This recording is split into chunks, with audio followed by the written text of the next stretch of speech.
오늘 예배에서도 우리가 신명기 말씀을 읽었습니다. 어떻습니까? 본문을 읽는 동안에 복이 참 많이 나오죠. 성읍에서도 복을 받고 들에서도 복을 받고 또 몸의 자녀와 토지 소산의 복, 또 소와 양과 짐승의 새끼들이 받는 복, 또 광주리와 떡반죽 그릇에 임하는 복, 들어오며 나가며 받는 복, 전쟁에 승리하는 복, 또 창고와 손으로 하는 모든 일에 임하는 복 등등 여러 가지 복이 나오고 있습니다. 여러분은 이 중에서 어떤 복을 받고 싶습니까? 여기 없는 다른 복을 원하는 것도 있을 텐데요. 여러분은 어떤 복을 원하십니까? 이 세상에 복을 바라지 않는 사람이 있을까요? 사람이 갈구하는, 희망하는 복이 여러 가지 있습니다. 제가 아는 어떤 분은 이런 말을 하더라고요. 자기 아들더러 너는 참 여복도 없다.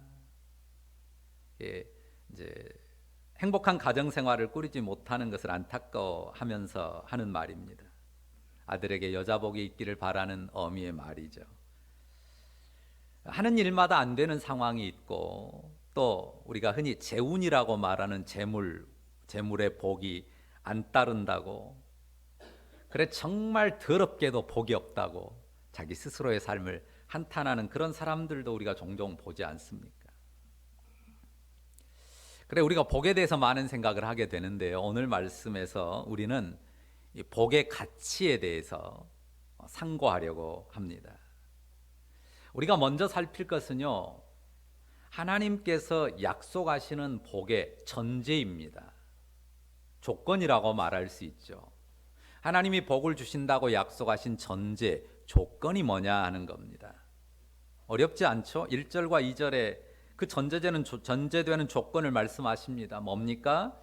하나님 여호와의 말씀을 삼가 듣고 명령을 지켜 행하면 또 말씀을 청종하면 입니다. 이것이 복의 전제, 복의 조건입니다. 그래서 설교 제목을 뭐라고 했습니까? 청종의 복이라 했죠. 청종. 삼가 듣는 것, 그것을 청종이라고 이해합니다. 신명기, 그리고 신명기뿐만 아니라 구약의 모든 율법, 또한 신약의 모든 이 말씀, 그 약속 전체에 있어서 그 복의 전제는 오늘 말씀처럼 청종입니다. 청종이 하나님이 약속하신 모든 복을 받아 누리는 전제입니다. 삼가해서 듣고 삼가해서 들을 뿐만 아니라 그 들은 것을 잘 지켜 행하는 것이죠. 그런데 우리가 조심할 것은 이 수학 공식처럼 1 더하기 1은 2니까 그냥 산술적으로 기계적으로 그것을 청종하는 것이, 그러니까 청종이 아니라 따르긴 따르고 듣고 따르긴 따르는데 그냥 산술적으로 기계적으로 따르는 것은 아니라는 거예요. 그러니까 복이라는 열매에 더 초점을 두고 그걸 얻기 위해서 이걸 내가 해야 돼 라고 기계적으로 따르는 것은 하나님이 기뻐하시는 청종이 아닙니다. 그러니까 삼가 듣는다, 청종한다 할 때 가장 중요한 건 뭘까요? 그것은 마음으로 듣는 것입니다. 어떻게 듣는 거예요? 마음으로 듣는 것. 부모들이 자기 자녀들에게 듣기 싫어하는 말이 있어요. 자녀들이 가끔 부모가 뭐라고 하면 대꾸하는 말로 이런 말 많이 하죠. 했잖아. 하란 대로 했잖아. 애들이 참 그런 말 많이 해요. 그런 말 안 들어본 부모는 없을 거예요. 그 시간 엄마가 하란 시간 동안 공부했잖아. 뭐 도서관 갔다 왔잖아. 학교 갔다 왔잖아. 학원 갔다 왔잖아. 했잖아. 이 말 많이 해요. 근데 그 말을 듣고 엄마들은 좀 마음이 불편하잖아요. 흡족하지가 않아요. 언짢습니다. 왜 그렇습니까? 산술적인 시간만 채운 게 눈에 보이거든요. 마음으로 엄마의 아빠의 교훈을 따른 게 아니라 이 산술적으로 시간만 딱 채우고 오는, 학원만 갔다만 오는, 숙제 그냥 겨우 끝내는 그런 모습만 보일 때, 이제 모양만 내는, 그리고 꼭 어때요? 꼭 엄마 위에서 하는 것 같이 느껴진단 말이에요. 말하는 게. 무엇으로 들은 게 아니에요? 마음으로 들은 게 아니에요. 부모의 무엇을 헤아리지 못한 거예요? 마음을 헤아리지 못한 거예요. 마음을 헤아리지 못하고 마음으로 듣지 않고 신용만 하니까 이게 다 보이는 거예요. 언짢은 거예요. 흡족치가 않은 겁니다. 청종은 어떻게 해야 돼요? 내 마음으로. 그리고 내 마음으로 할 뿐만 아니라 받는 이의 마음을 헤아림으로 해야 돼요. 나에게 뭔가를 요구하고 명한 그 사람의 마음을 헤아림으로 내가 청종하고 내 마음으로 청종해야 합니다. 하나님의 말씀을 마음으로 청종하면 여기 약속한 복이 온전히 임합니다. 그리고 이것은 눈에 보이는 열매, 그 복의 열매 그 이상이에요. 자, 마음을 헤아리고 마음을 알고 따른다는 것, 그리고 마음으로 서로를 향한다는 건 뭡니까? 마음을 헤아리고 마음을 알고 마음을 따르고 마음을 서로에게 향한다는 건 뭐예요? 우리가 이 세상에서 참 많이 쓰는 모든 노래의 주제가 되는 사랑이죠. 마음을 헤아리고 마음을 알고 마음을 따른다는 것은 사랑이에요. 근데 내 마음을 몰라주면 이게 사랑이라고 안 느껴지는 거죠. 하나님께서 지금 청종을 원하신단 말이에요. 하나님이 청종을 원하신다고 했을 때 이걸 이만큼 해라, 또 여기는 이만큼 가라, 저만큼 가라 이렇게 말씀하셨을 때 그냥 수치적으로 이만큼 가라고 했으니까 이만큼 갈게, 저거 하라고 했으니까 내가 이만큼 할게, 그냥 그런 수준이면 그냥 만족하시냐 그 말이에요. 하나님이 원하시는 청종은 자꾸적으로 문자적으로 하나님이 주신 명령을 따르는 것도 있지만 정말 중요한 것은 그 들음 속에서 사람의 마음을 원하시는 거예요. 그러니까 마음은 아까 뭐라 그랬어요? 마음의 사랑을 바라시는 거예요. 사랑 안에서 행복하길 바라는 거예요. 그러니까 하나님께서 이게 뭘 시키고 따르면 네가 내 노예처럼 기계처럼 잘 따랐으니까 보기 좋구만, 괜찮아, 억누르려고 얽어매려고 하는 게 아니에요. 하나님의 마음을 듣고 따르는 것을 보면 하나님이 기뻐하시기를 원하시고 하나님이 기뻐하시기를 원할 뿐만 아니라 듣는 그 사람이, 따르는 그 사람이 어떠기를 바라셔요? 행복하기를 바라신다고요. 행복을 누리시기를 바라십니다. 제가 이 말씀 준비하다가 노래가 하나 생각이 났는데요. 예전에 몇 년 전이에요. 요즘은 제가 아침에 운동을 거의 못 가는데 아침에 일찍 운동을 하러 첨단에 호수공원에 간 적이 있어요. 그 옆에 이제 운동장에. 근데 그 호수공원 옆에 그 넓은 빈터에서 여성분들이 에어로빅을 해요. 근데 아침에 일찍 에어로빅을 보통 6시 반에서 7시 딱 그때 하는 것 같아요. 근데 노래를 틀어놓고 하잖아요. 근데 노래도 여러 가지 틀어놓고 하는데 제 귀에 처음 듣는 노래 같은데 가사가 참 특이해서 유심코 좀 마음을 써서 들었어요. 근데 그 가사의 내용이 뭐냐면 오라버니 어깨에 기대고 싶어요, 이런 가사더라고요. 커다란 가슴에 얼굴을 묻고 그런 가사예요. 그래서 참 가사가 좀 특이하다라고 생각하면서 좀 유심코 들었단 말이에요. 난 지금 이대로 죽어도 좋아요, 어쩌고 그러더라고요. 그래서 이제 집에 와가지고 휴대폰으로 한번 검색을 해봤어요. 그런 비슷한 가사를 쳐가지고 딱 치니까 오라버니라고 나오더라고요, 제목이. 그 오라버니가 재벌 2세여서 그렇게 난 지금 죽어도 좋아요 이런 생각할까요? 아니면 무슨 연예인 뺨치게 미남으로 잘생긴 사람이라서 그 품에서 죽어도 괜찮다고 할까요? 아니면 진짜 그 어깨가 이 헬스 엄청나게 미스터 코리아에 나갈 만한 그런 큰 가슴을 가진 그런 남자여서 그 오라버니 어깨에 기대어 죽어도 좋다고 할까요? 어때요? 그런 거 아닌 사람일 수 있잖아요. 근데 어떤 사람이어서 내 마음 알아주고 내 마음 줄 수 있는 사람이어서 그냥 그렇게 행복하다고 느끼는 거예요. 이어지는 그 노래 가사가 참 놀라워요. 난 정말 여자라서 행복하대요. 우리 어머니들은요, 나이 드신 어머니들은요, 여자로 태어난 거, 여자로 산 거를 정말 저주처럼 여기고 슬퍼하며 살았던 세월들이 많아요. 그런데 이 노래 주인공은 난 정말 여자라서 행복해요. 오라버니 그러더라. 여자라서 행복합니까? 지금 여자라서 행복하다고 했는데 여자라서 행복한 게 아니에요. 무엇 때문에 행복한 거예요? 마음의 사랑을 받으니까.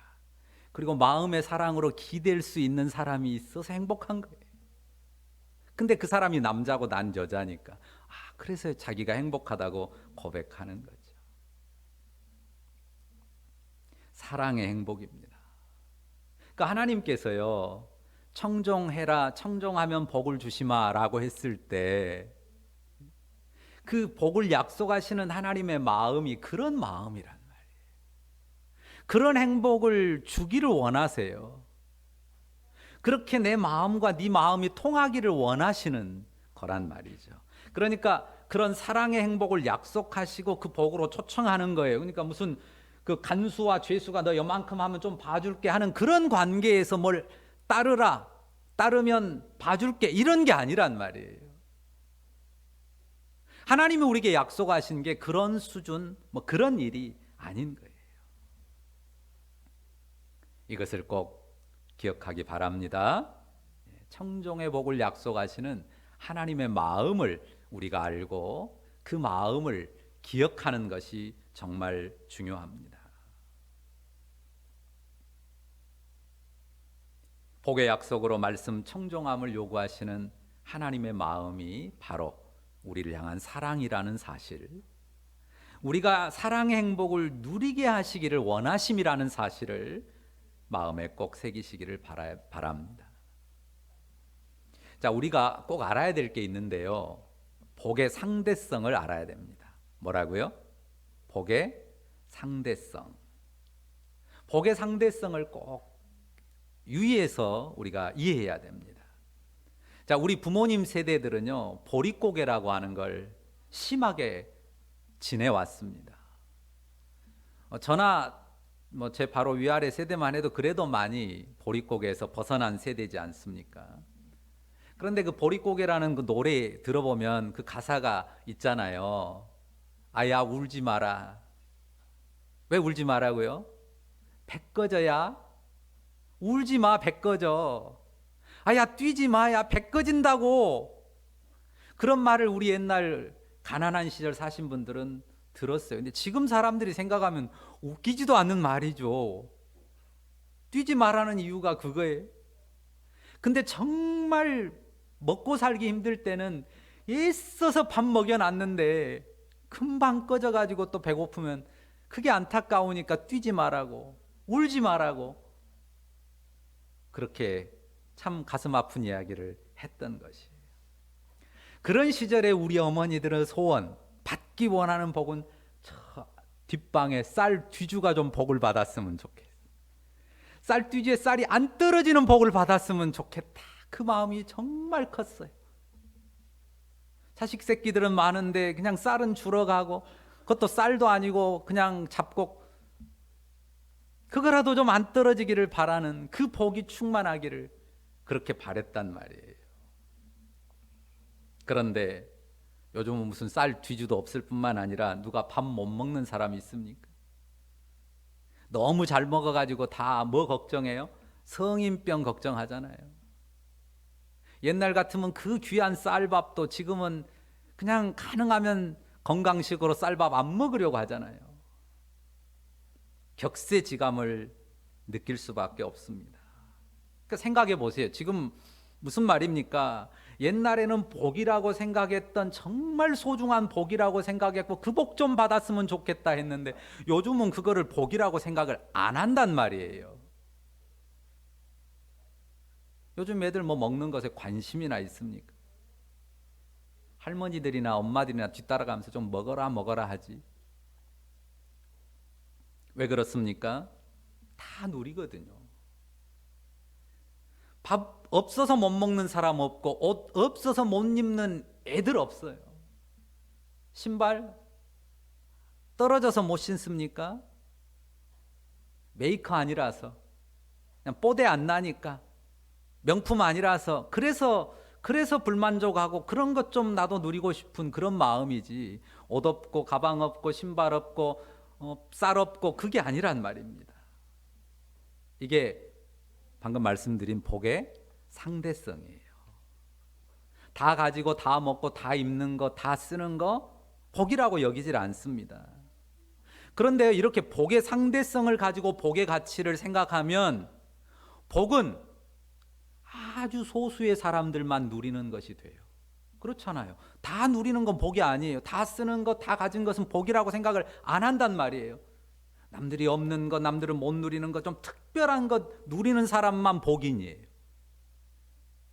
그러니까 복의 상대성에 젖어 있으면 복이 심하게 왜곡됩니다. 진짜 복이 뭔지를 모르게 돼요. 소수의 사람만 복 있다 생각하고 그런 게 없는 나는 복 없다고 생각한단 말이에요. 복의 상대성 속에서는 늘 대다수의 사람들은 나는 복 없는 사람, 이렇게 스스로를 왜곡하게 됩니다. 우리가 진정한 복을 누리려면 이 복의 상대성을 극복해야 돼요. 뭘 극복해야 된다고요? 복의 상대성을 극복해야 됩니다. 복의 절대 가치를 알아야 돼요. 복의 절대 가치를 찾아야 됩니다. 물론요, 복의 상대성을 배제하거나 무시하려고 해서도 안 됩니다. 사실 복은 상대적이에요. 그러니까 지금 제가 말씀드리는 것은 복의 상대성은 완전히 무시해라가 아니에요. 어쩌면 99% 복은 상대적입니다. 그리고 그것도 성경의 내용이에요. 상대적으로 임하는 복이 적지 않아요? 아니, 큽니다. 본문에 기록된 복들, 어떤 사람들은 양의 새끼, 염소의 새끼, 짐승들의 새끼가 복을 못 받을 수 있단 말이에요. 근데 우리 집은 옛날에 어려울 때 뭐 애기들 학비 내야 되고 그럴 때 새양치, 이 소가 새양치를 쌍둥이 나면 그 집이 얼마나 크게 복인지 몰라요. 송아지 한 마리 값이 얼마인데 두 마리를 낳으니까. 그런 식으로 다른 집은 그런 복이 없는데 그런 복을 받을 때가 있단 말이에요. 그러니까 복이라고 하는 것 자체가 기본적으로는 상대적이에요. 그 상대성을 100% 무시하거나 배제하면 안 됩니다. 본문에 기록된 복들이 허상이 아닙니다. 현실이에요. 하나님의 말씀을 듣고 청종하는 자에게 실제로 이 상대적인 복이 임합니다. 눈으로 보고 손으로 쥘 수 있게 임합니다. 하나님의 말씀을 청종하는 자들에게 상대적인 복에 있어서도 눈으로 보고 손으로 쥘 수 있게, 야, 저 집이 복 받았구나, 볼 수 있게 분명히 임해요. 치질이도 짠하게 살더만, 야, 결국 하나님이 복을 주시는구나. 눈으로 보고 손으로 확인할 수 있게 하나님 분명하게 상대적으로 확인되는 복도 주신단 말입니다. 분명히 약속된 말씀을 실제 삶에서 놀랍게 이루어 주세요. 여러분들이 그런 경험을 가진 경우들이 많이 있을 거예요.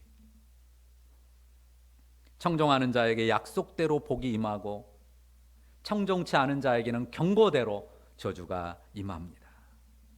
그러니 복의 상대성을 무시하면 안 돼요.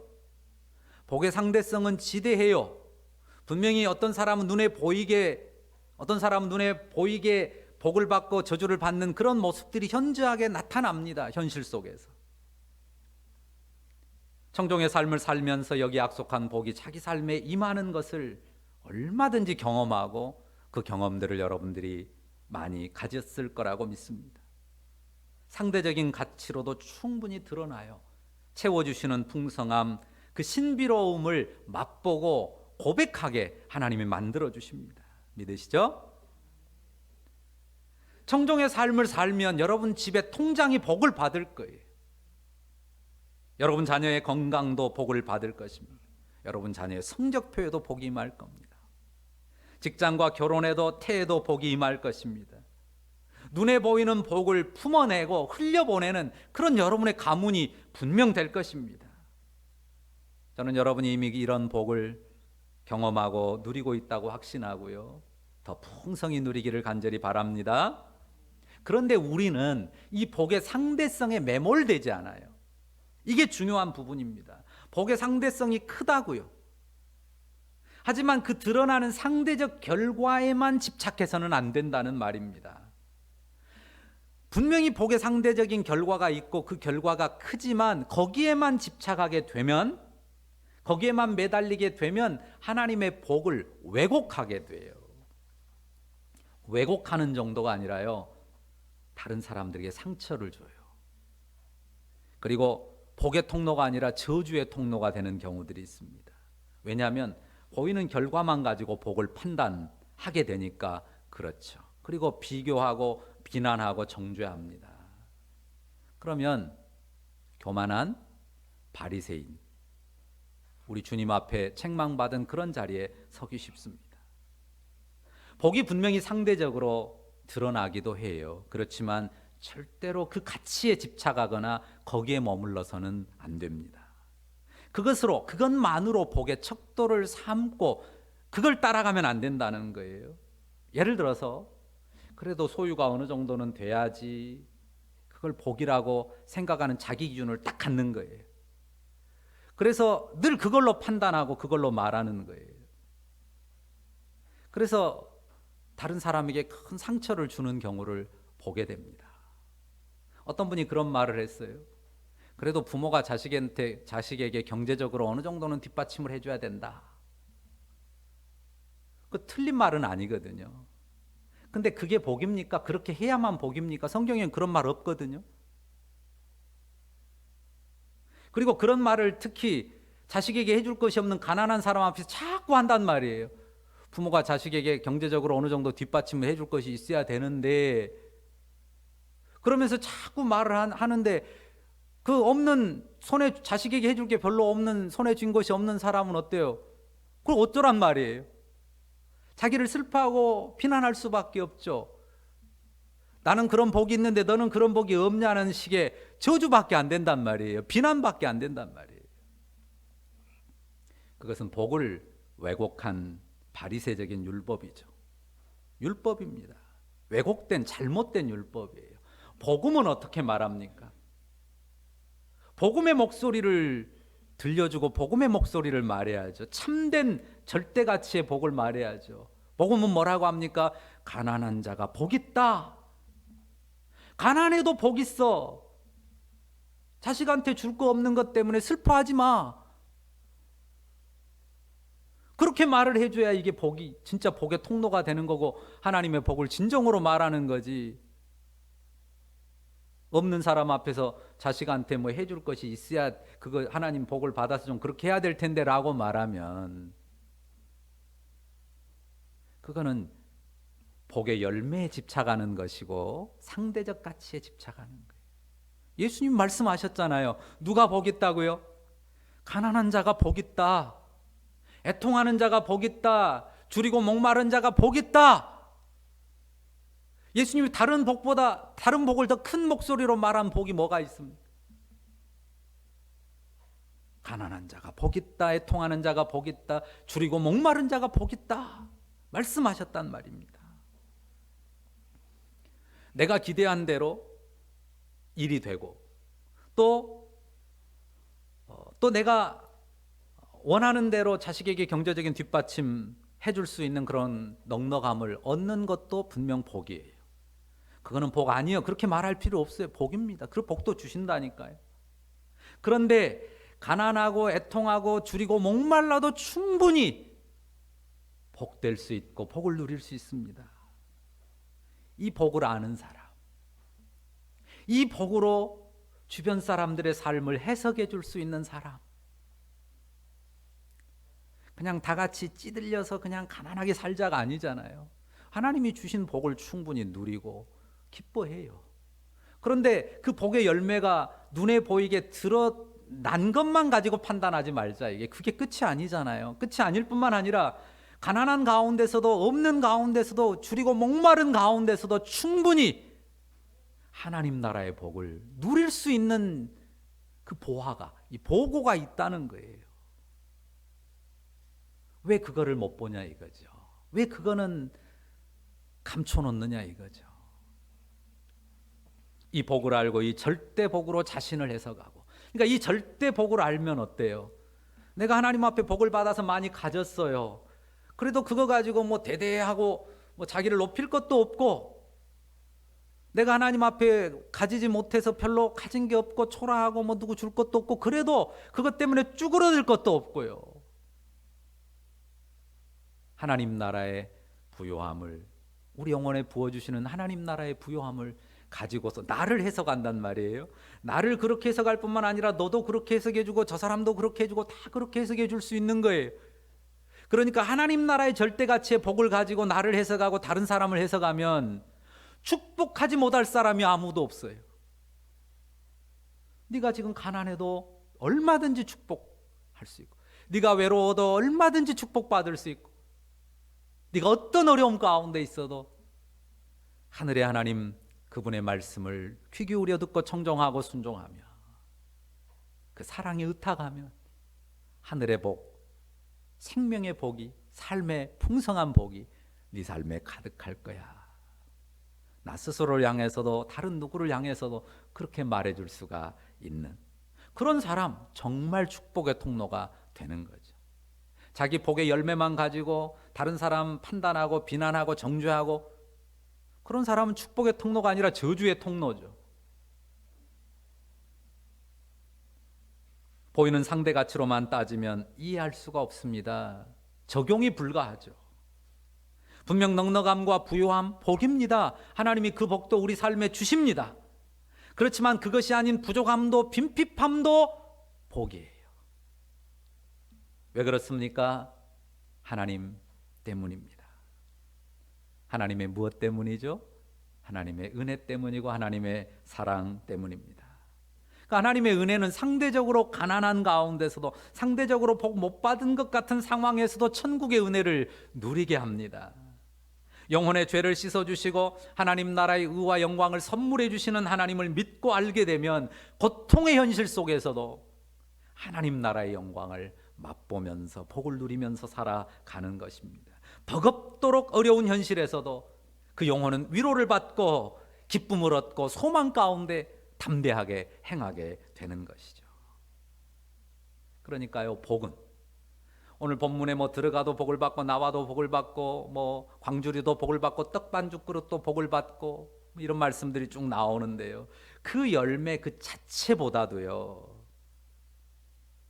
그 모든 자리에서 하나님의 함께 하심을 누리는 복이에요. 내가 광주리에 무엇을 들고 가요? 많을 수도 있고 적을 수도 있죠. 내가 가루를 반죽합니다. 그 가루가 우리 식구 먹기에 적을 수도 있고, 그래서 눈물 날 수도 있고, 때로는 너무 풍성해서 뿌듯할 수도 있어요. 근데 적은 가루를 반죽하든 많은 가루를 반죽하든 그 슬픔 속에서든 즐거움 속에서든 하나님을 바라본단 말이에요.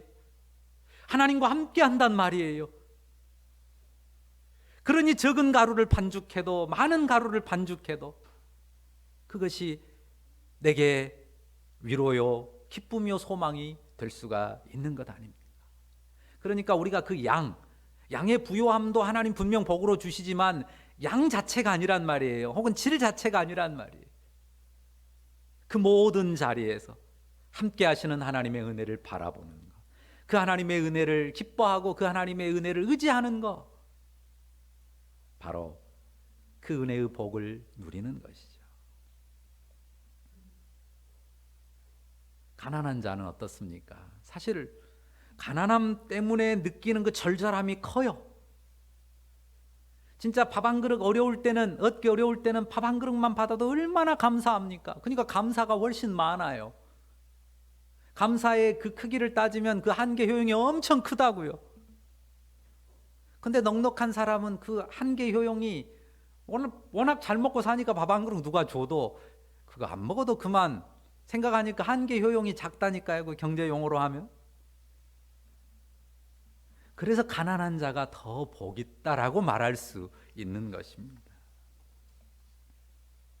저는 이 절대 가치의 복을 여러분이 이미 누리고 있다고 믿습니다. 우리가 알고 있어요. 알고 이미 누린 그 복이 내 삶을 더 풍성하게 적시고 내 삶을 해석하고 내 삶을 부욕해 할 뿐만 아니라 그것이 내 옆에 있는 사람, 내 주변 사람 모두에게 또한 흘러갈 수 있도록 그렇게 복으로 삶을 해석해주고 복이신 하나님과 함께 살아갈 수 있도록 그런 축복의 사람으로 행하는 우리 모두였으면 좋겠어요. 그래서 이 눈에 보이는 상대적인 가치는 좀 더 할 수 있고 덜 할 수 있고 차이가 크지 않아요. 어떻습니까? 부자라고 10끼 먹습니까? 하루 100끼 먹습니까? 뭐 100벌 입습니까? 10벌 입습니까? 뭐 집 2채 삽니까? 물론 넓은 집 살 수는 있죠. 더 좋은 거 먹을 수 있고 더 좋은 옷 입을 수 있지. 한 벌 옷 입고 하루 3끼 밥 먹고 사는 거. 요즘은 3끼도 안 먹고 2끼, 1끼만 먹고 사는 사람도 많잖아요. 그러니까 어리석은 상대적인 가치, 그 상대적인 복을 무시하지 않고요. 상대적인 복도 존중하되 그것을 절대화하지 않고 거기에 매몰되지 않고 거기에 끌려가지 않고 눌리지 않고 우리 영혼에 부어주신 그 절대 은혜, 그 절대 복의 가치를 가지고 그냥 허허 웃으면서 세상을 축복하면서 그 복을 나타내면서 살아가는 우리 모두였으면 좋겠습니다. 그런 은혜가 오늘 예배하는 우리 영혼, 우리 모두 가운데 우리 영혼에 가득하고 충만하기를 주의 이름으로 축원합니다. 기도하십시다. 우리에게 복의 약속을 말씀해 주셔서 감사합니다. 하나님의 마음을 알고 우리에게 복을 주시며 우리와 함께 행복을 누리기를 원하시는 그 아버지의 기뻐하심을 따라서 우리의 삶을 꾸려가도록 은혜 베풀어 주시옵소서. 아버지의 우리 마음 붙드셔서 상대적인 복의 가치를 존중하면서도 거기에 매몰되지 않고 그것을 뛰어넘는, 그것을 100% 덮어버리는 하나님 나라 복의 절대 가치 속에서 삶의 모든 순간들 하나님의 은혜와 복으로 누리며 살아가는 주의 백성들 다 되게 하여 주옵소서. 그 비밀의 문으로 매일 기도하며 감사하며 주께 들어가는 우리 모두가 되게 하여 주실 줄을 믿고 감사를 드립니다. 우리의 삶에 주님의 복과 은총이 풍성하고 넘치게 하옵소서. 예수님의 이름으로 기도합니다. 아멘.